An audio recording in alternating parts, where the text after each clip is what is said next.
Good evening. You are tuned into the BBC radio station. We are broadcasting to you today from Petrograd, Russia. It is 7:20 p.m. local time. I am your host, Adam Hutchison. It is the 20th of December, 1905. Today's topic, the 1905 Russian Revolution. With us today, we are lucky enough to have 4 individuals who were involved in the revolution. These include George Gapon, a local landlord, Sergei Krukov, a Russian soldier, Dmitry Dragovich, and finally a factory owner, Oscar Sokolov. I will be interviewing these gentlemen individually in order to fully understand each individual's perspective and experience during the 1905 Russian Revolution. We start with George Gapon, a controversial Orthodox priest and leader of the peaceful march to the Tsar's Winter Palace. Good evening, Father. Good evening, Adam. Father, the outcome of your decision to lead a peaceful march to Tsar Nicholas II's Winter Palace is arguably one of the main causes of the 1905 Russian Revolution. Could you describe to us your view on the 1905 Russian Revolution and the reasons why you have this view? Certainly. I think that the spontaneous revolution was one of the best decisions that the Russian people made.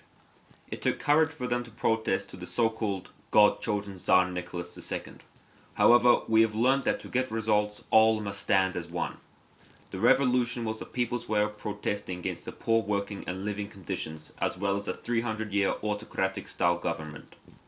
I am a man of God, and as such am strictly opposed to the use of violence. If the people have been suffering from poor working and living conditions for over 300 years and they want change, then who is the Tsar to deny them that basic necessity in life? I do believe the revolution gave confidence as well as the knowledge that anything can be achieved through unification of the people. I have personally seen the horrific working and living conditions that people must live through and quite frankly find it appalling.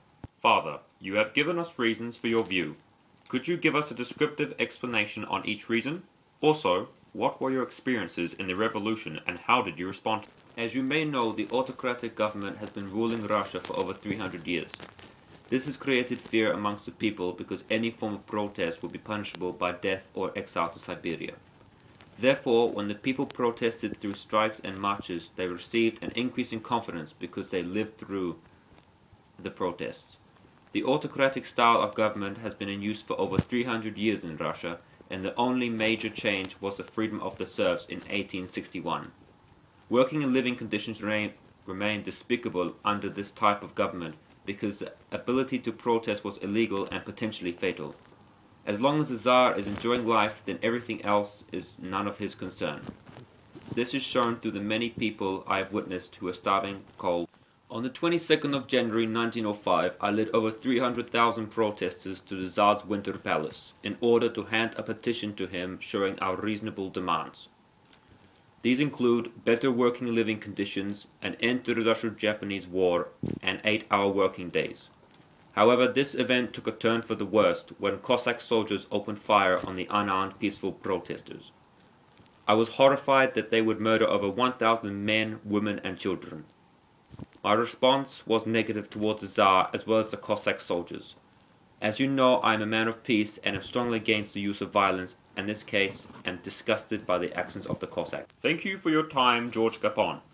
We now speak to a soldier of the Russian army who had experienced life in the front lines. Good evening, Dmitry Dragovich. Good evening, Adam. The Russo-Japanese War must have been a horrific experience for you, Dmitry. In your own time, could you describe to us your view on the 1905 Russian Revolution and why you hold this? I am glad there has finally been a revolution. We have been lied to and used by the Tsar, who only cares for his own welfare.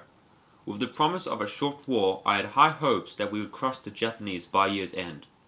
This was not the case. The conditions we suffered on the front lines were horrific.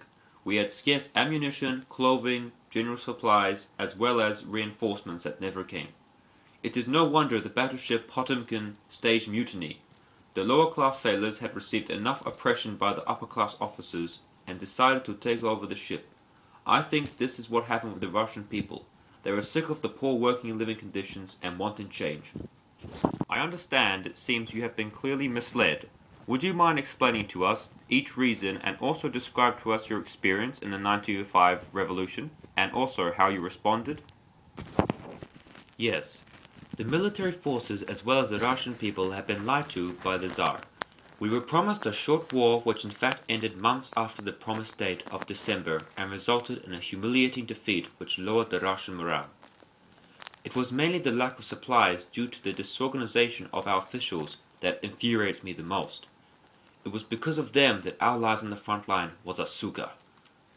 We wanted to end the war and return home. However, the Tsar's incompetence as a leader caused the war to unnecessarily proceed for longer, causing more deaths amongst the Russian forces. During the 1905 revolution, I was still on the front lines fighting the Japanese. My comrades and I decided to abandon our post and flee as far west as possible.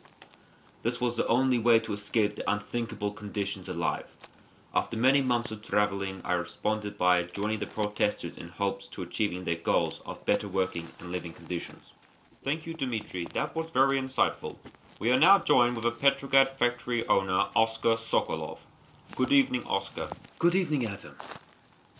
The 1905 revolution must have negatively impacted your business. What is your view on it? And please inform us why you hold this view.